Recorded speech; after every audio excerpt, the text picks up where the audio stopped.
Research society for study of diabetes in India यानी कि RSSDI के वाइस प्रेसिडेंट के रूप में डॉक्टर NK सिंह का चयन हुआ है। वोटिंग के तहत यह प्रक्रिया अपनाई गई थी, ऑनलाइन वोटिंग हुई थी और करीब 6000 मेंबर हैं जिन्होंने वोटिंग करे थे। और उसके लिए जो वोटिंग होने थे 17 सदस्य चुनावी मैदान में थे, जिसमें अध्यक्ष और उपाध्यक्ष को लेकर साथ ही अलग अलग पदों पर भी चुनाव की प्रक्रिया संपन्न होनी थी।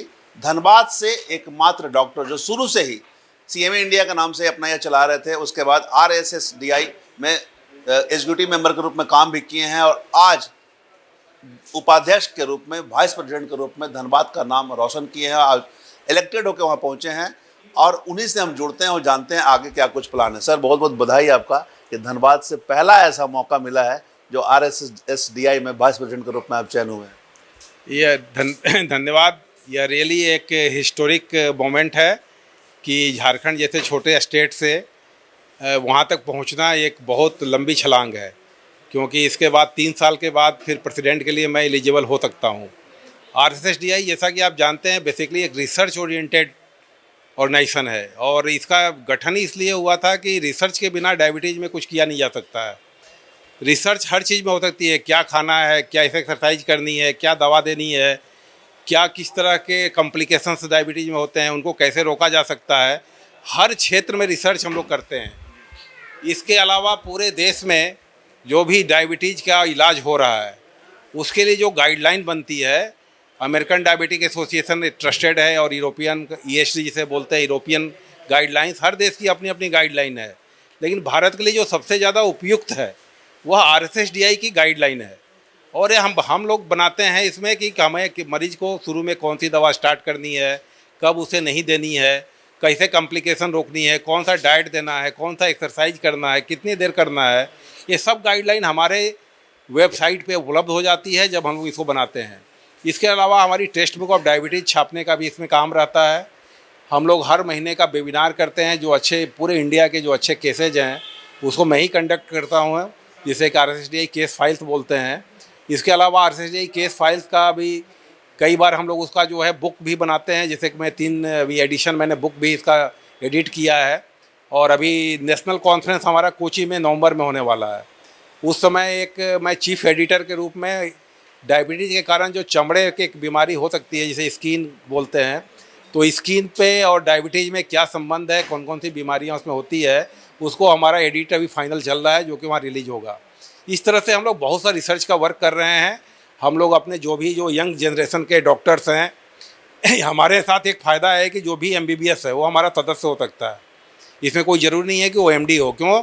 इसका हमारा विजन ये है कि जैसे जो कोई ब्लॉक क्षेत्र में है वो MBBS है, लेकिन डायबिटीज़ का वो बहुत सा केस देख रहा है, तो उसको जानकारी अपडेटेड होनी चाहिए कि उसको कौन सी दवा देनी है, कब रिफ़र करना है। और इसके लिए पूरी दुनिया में ये कॉन्सेप्ट कहीं नहीं है।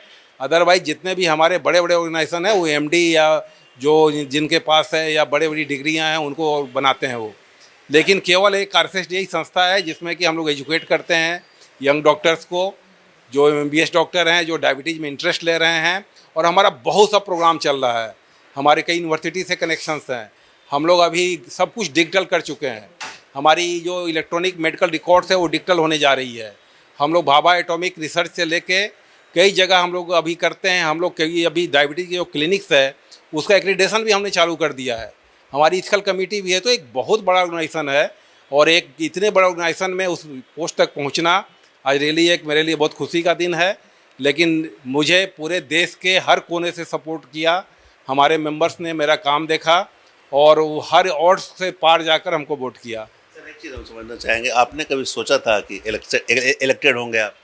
देखिए, शुरू में तो मैं डायबिटीज़ में जब आया था काम करने तो सोचे ही नहीं थे कि हम नेशनल लेवल तक जा पाएंगे। हमारा विजन बस डायबिटीज़ में काम करना और धनबाद तक सीमित था। फिर धीरे धीरे जब झारखंड अलग हुआ तो मैं उसमें मैंने अहम भूमिका निभाई, क्योंकि बिहार से हम अलग हुए थे। फिर उसका मैं चेयरमैन बना झारखंड का और वहाँ से फिर मैं एलिजिबल हुआ कि मैं नेशनल का सपना देख सकूँ। तो फिर धीरे धीरे मैंने कॉन्फ्रेंसेज में लोगों ने हमको बुलाना चालू किया, देश के अन्य पार्ट से लोग हमको जानना चालू किए और मेरा काम देखकर उनको कुछ इम्प्रेस हुए जैसे भी हुए कि जब मैं 3 साल पहले नेशनल इलेक्टिव जो एग्जीक्यूटिव मेंबर है उसके लिए जब मैंने चुनाव लड़ा तो मुझे भी आश्चर्य हुआ कि मैं चुना गया। जब मैं चुना गया तो मैंने पूरी एनर्जी से काम की, काफ़ी डिवोशन से काम किया, आरएसएसडीआई के हित के लिए काम किया। आरएसएसडीआई में जो भी गलत हो रहा था उससे भी मैंने अपने को उसको भी मैंने करेक्ट करने की कोशिश की, और इसका आज एक फल है कि लोगों ने मेरा काम देखा और उसको लेके ही मेरी की वोटिंग हुई, क्योंकि लोगों का यही रिएक्शन है कि बिना ज़्यादा कैंपेन किए और बिना ज़्यादा शोर मचाए मैं यहाँ जीत कर आज यहाँ पर पहुँचा हूँ। ये अभी सर अगर देखा जाए तो कितने कुल मेंबर यहाँ पर हैं आपके? हम लोग धनबाद में तो जैसे कि अभी हमारे एग्जीक्यूटिव में डॉक्टर अजय पटवारी हैं जो कि अभी सेक्रेटरी हैं। ये भी धनबाद के लिए गौरव का एक क्षण है कि ये पूरे झारखंड को देख रहे हैं, और इनका भी विजन है कि ये 3 साल के बाद ये भी एलिजिबल हो जाएंगे कि नेशनल एग्जीक्यूटिव बॉडी में जाएंगे। 3 साल काम करने के बाद अगर वो चुने जाते हैं तो तब वो वाइस प्रेसिडेंट के लिए एलिजिबल होते हैं। तो इनको भी ले जाना है वहाँ तक, मेरा ये सपना है कि इनको भी एक नया लीडरशिप तैयार करना है। और इन्होंने 2 कॉन्फ्रेंसेज किए जिससे इनका काफ़ी अभी नाम हुआ है पूरे देश में, और एक बड़े भी काफ़ी अच्छे इनका भी पहचान बन रही है। सर ओथ का अगर हम बात करें, चूँकि चुनाव में अभी जीते हैं तो अध्यक्ष की प्रणाली है, उपाध्यक्ष की प्रणाली है, ट्रेजरर की प्रणाली होगी और अलग अलग तरह की प्रणाली होगी, तो सबों के शपथ ग्रहण कब होगा? ये शपथ ग्रहण 7 से 9 जो हमारा कोची इंटरनेशनल कन्वेंशन में हमारा जो कॉन्फ्रेंस होने जा रहा है उसके इनॉग्रेशन के समय हम लोग को शपथ ग्रहण किया होगा। और लेकिन हम लोग अपना कार्यभार 1 जनवरी 2026 से भार ग्रहण करेंगे, क्योंकि हमारा यही नियम है, और वो 2029 तक चलेगा। सर अभी जैसे अब आप इलेक्टेड हुए हैं, बहुत तरह की प्राथमिकताएं होंगी, जिम्मेवारियां आएंगी, तो क्या कुछ प्लान है, किस प्रकार की जिम्मेवारियों का निर्वहन करने का प्लान है? देखिए, बेसिकली हमारे मेंबर्स साइंटिफिक मटेरियल चाहते हैं, तो मेरा पहला प्लान है कि जिनको जो साइंटिफिक मटेरियल जब ज़रूरत हो 24 घंटे में उसको प्रोवाइड करें।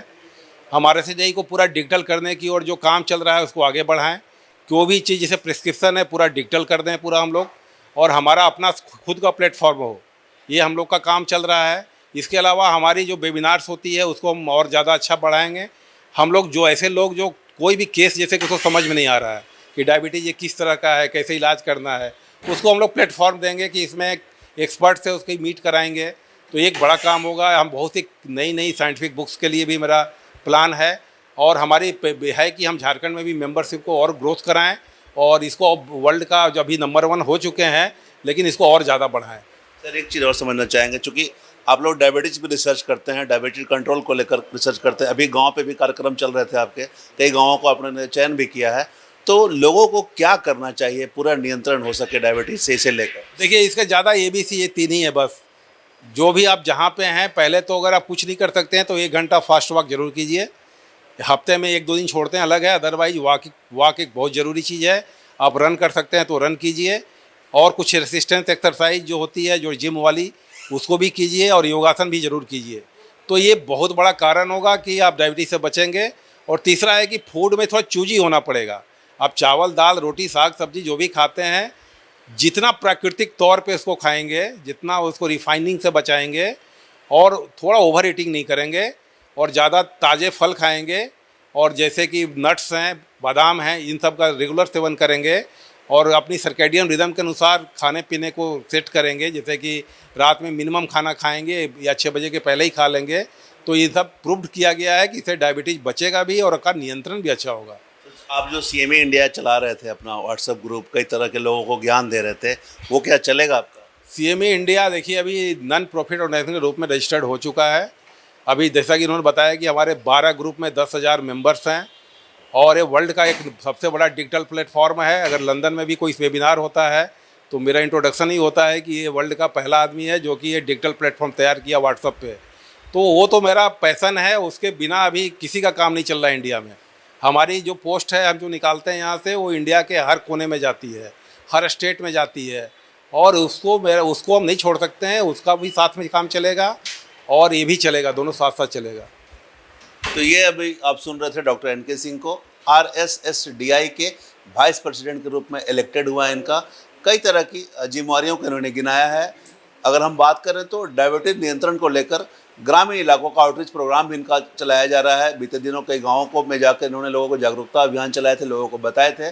साथ ही इन्होंने यही बताया कि डायबिटीज़ पर नियंत्रण बहुत ही ज़रूरी है, इसे लेकर खान पान और रहन सहन में बदलाव करने की ज़रूरत है।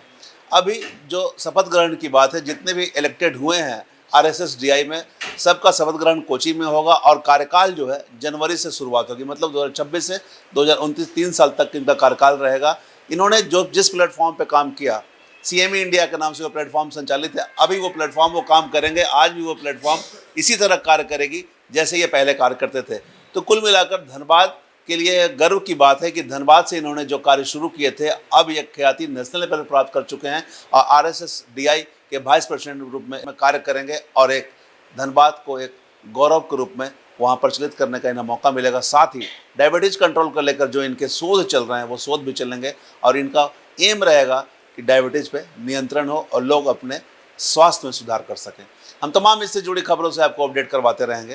कैमरामैन संजय के साथ धीरेंद्र, मिरर मीडिया धनबाद। नए दौर की नई कहानी लिखने, खबरों को नए अंदाज में आप तक पहुंचाने के लिए मिरर मीडिया के चैनल पर अब हम आपको मिलेंगे पूरे 24 घंटे। जियो टीवी के चैनल नंबर 4088 पर, इसके साथ ही जियो टीवी ऐप और Amazon Fire TV पर भी।